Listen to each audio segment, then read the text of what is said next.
Hello friends, வணக்கம் and welcome to Tamil பங்கு சந்தை. இன்னைக்கு நிஃப்டி 50 பார்த்தீங்கன்னா கிட்டத்தட்ட 59 பாயிண்ட்ஸ் இன்க்ரீஸ் ஆகி 0.43% பாசிட்டிவ்ல 13,932ல க்ளோஸ் ஆயிருக்கு. அதுவே பேங்க் நிஃப்டி பார்த்தீங்கன்னா கிட்டத்தட்ட 441 பாயிண்ட்ஸ் இன்க்ரீஸ் ஆகி 1.43% பாசிட்டிவ்ல 31,322ல க்ளோஸ் ஆயிருக்கு. இன்னைக்கு நியூஸ் அனாலிசிஸ் பார்க்கறதுக்கு முன்னாடி நீங்கள் நம்ம தமிழ் பங்கு சந்தை சேனலை சப்ஸ்கிரைப் பண்ண மறந்துருந்தீங்கன்னா கண்டிப்பாக சப்ஸ்கிரைப் பண்ணிக்கோங்க. அப்படியே பக்கத்தில் இருக்கிற பெல் ஐக்கானையும் கிளிக் பண்ணிக்கோங்க. அண்ட் நம்மளோட கண்டென்ட் உங்களுக்கு பிடிச்சிருந்ததுன்னா கண்டிப்பாக லைக் பண்ணி உங்கள் ஃப்ரெண்ட்ஸ் அண்ட் ஃபேமிலிஸ்க்கும் ஷேர் பண்ணுங்கள். அண்ட் வீடியோ டிஸ்கிரிப்ஷனில் இருக்கிற டெலிகிராம் லிங்கை கிளிக் பண்ணி டெலிகிராம் சேனலையும் ஜாயின் பண்ணிக்கோங்க. ஓகே, ஃபஸ்ட்டு கோல் இண்டியாவோட அப்டேட்டை பார்க்கலாம். கோல் இண்டியா கோலை தாண்டி அவங்க டைவர்சிஃபை பண்ணுறதுக்கு கிட்டத்தட்ட 1 lakh crore பிளானை கவர்மெண்ட் அப்ரூவ் பண்ணியிருக்காங்க. அதாவது கோல் செக்ரட்டரியான அனில்குமார் ஜெயின் என்ன சொல்லியிருக்காருன்னா, நம்ம ஜீரோ கார்பன் எமிஷனை அச்சீவ் பண்ணணும்னா கோல் இண்டியா கோலையும் தாண்டி டைவர்சிஃபை ஆகணும் அப்படின்னு சொல்லியிருந்தாரு. அண்ட் அப்படி டைவர்சிஃபை ஆனால் மட்டும்தான் நம்ம கோலோட டிபெண்டன்சியை குறைக்க முடியும் அப்படின்னு சொல்லியிருந்தாரு. அண்ட் இப்போ இந்த 1 lakh crores வச்சு கோல் இண்டியா எந்தெந்த ஏரியாஸில் டைவர்சிஃபை ஆகுறாங்கன்னு பார்த்தீங்கன்னா, ஈஸ்டர்ன் இந்தியாவில் 2 அலுமினியம் பிளான்ட் செட்டப் பண்ண போகிறதா சொல்லியிருக்காங்க. அடுத்து solar module manufacturing value chain setup பண்ண போகிறதா சொல்லியிருந்தாங்க. அண்ட் இன்க்ளூடிங் பாலிசிலிகான் ஃபெசிலிட்டியும் செட்டப் பண்ண போகிறதா சொல்லியிருக்காங்க.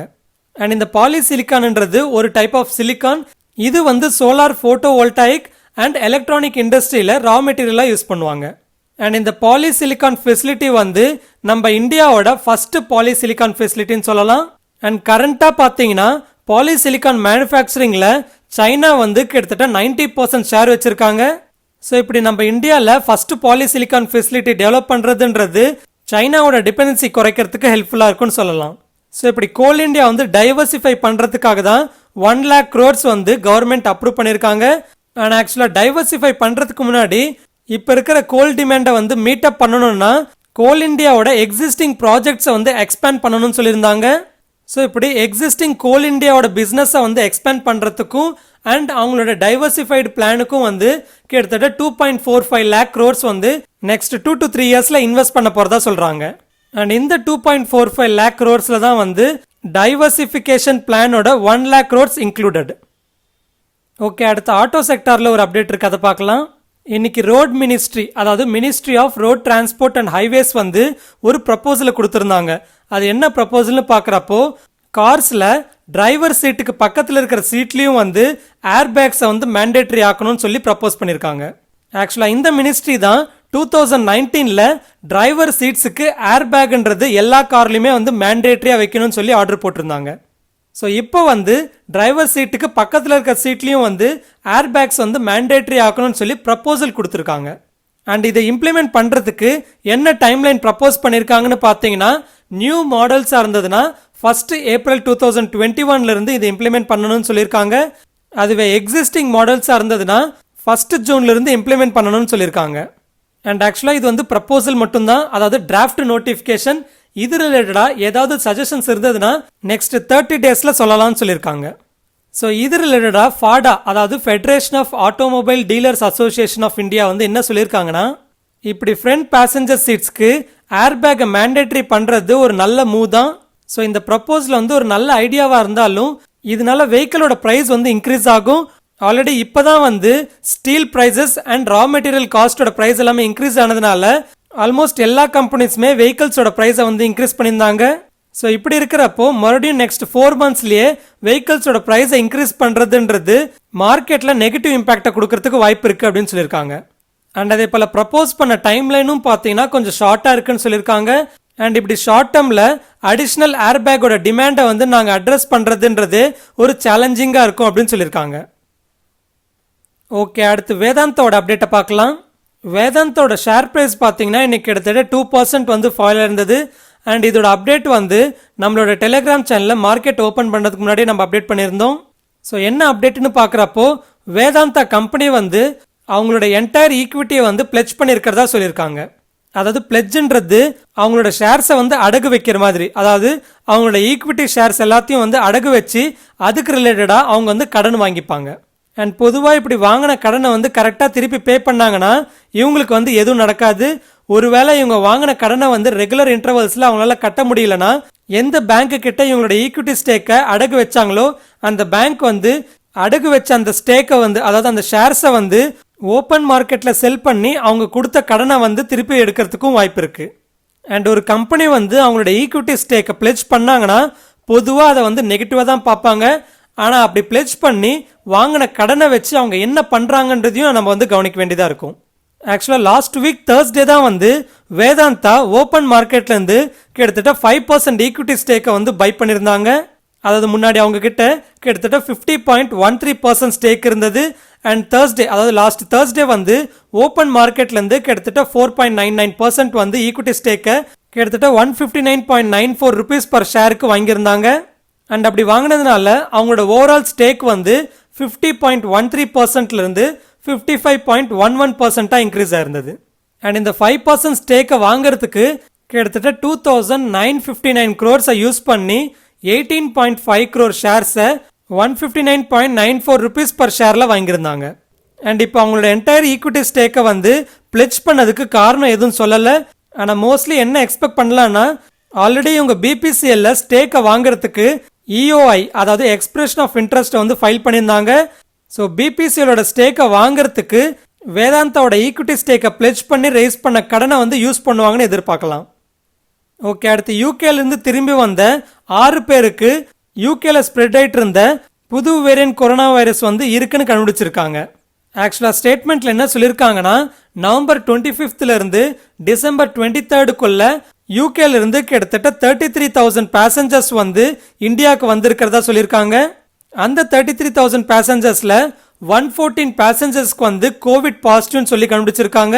அண்ட் அதில் வந்து 6 பேருக்கு புது வேரியன்ட் கொரோனா வைரஸ் இருக்கிறத கண்டுபிடிச்சிருக்கிறதா சொல்லியிருக்காங்க. அண்ட் அந்த 6 பர்சன்ஸையும் வந்து ஐசோலேட் பண்ணதாகவும் சொல்லியிருக்காங்க. அண்ட் அவங்களோட க்ளோஸ் கான்டாக்ட்ஸை வந்து ஆல்ரெடி குவாரண்டைனும் பண்ணியிருக்கிறதா சொல்லியிருக்காங்க.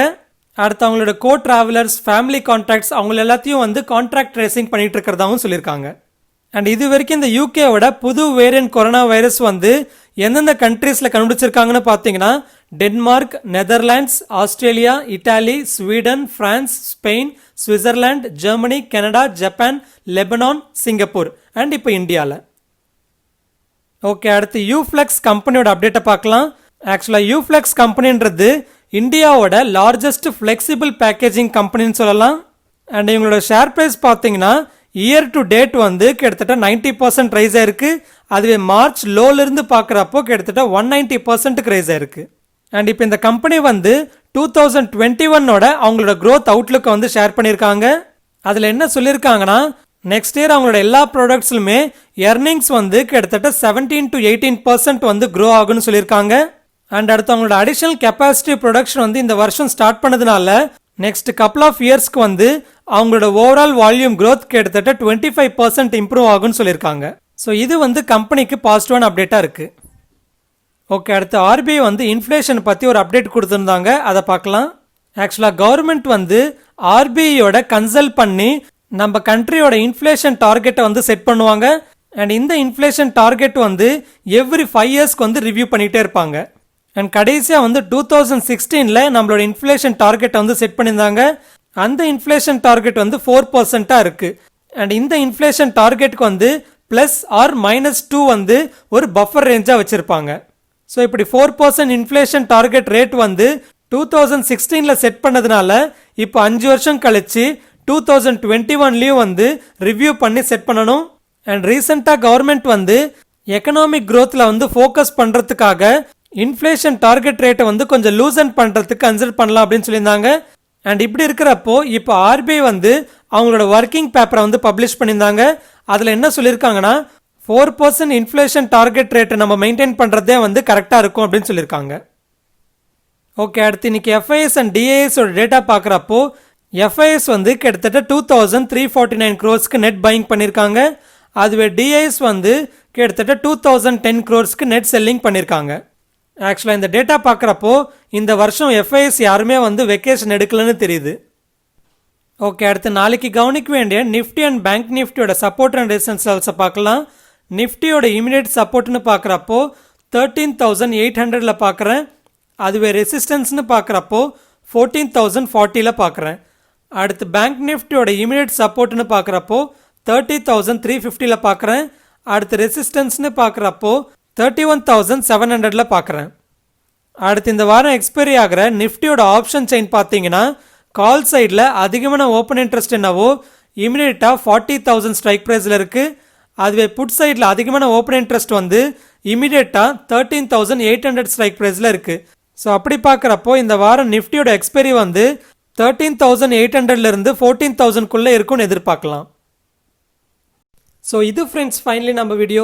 ஸ்டாக் மார்க்கெட் ரிலேட்டடாக லேட்டஸ்ட் அப்டேட்ஸ் வேணும்னா டிஸ்கிரிப்ஷனில் இருக்கிற லிங்கை கிளிக் பண்ணி டெலிகிராம் சேனலில் ஜாயின் பண்ணிக்கோங்க அண்ட் இன்ஸ்டாகிராம் பேஜை ஃபாலோ பண்ணிக்கோங்க. இந்த கண்டென்ட் பிடிச்சிருந்துன்னா கண்டிப்பாக லைக் பண்ணுங்கள், அப்படியே உங்கள் ஃப்ரெண்ட்ஸ் அண்ட் ஃபேமிலிஸ்க்கும் ஷேர் பண்ணுங்கள். இந்த வீடியோ ரிலேட்டடாக உங்களுக்கு ஏதாவது கருத்து இருந்ததுன்னா கமெண்ட்டில் சொல்லுங்கள். அண்ட் நம்ம சேனலை சப்ஸ்கிரைப் பண்ண மறந்துருந்தீங்கன்னா கண்டிப்பாக சப்ஸ்கிரைப் பண்ணிக்கோங்க. இன்னொரு இன்ட்ரெஸ்டிங் வீடியோட மறுபடியும் உங்கள் முன்னாடி வர. அது வரைக்கும் டேக் கேர். ஜெய் ஹிந்த்.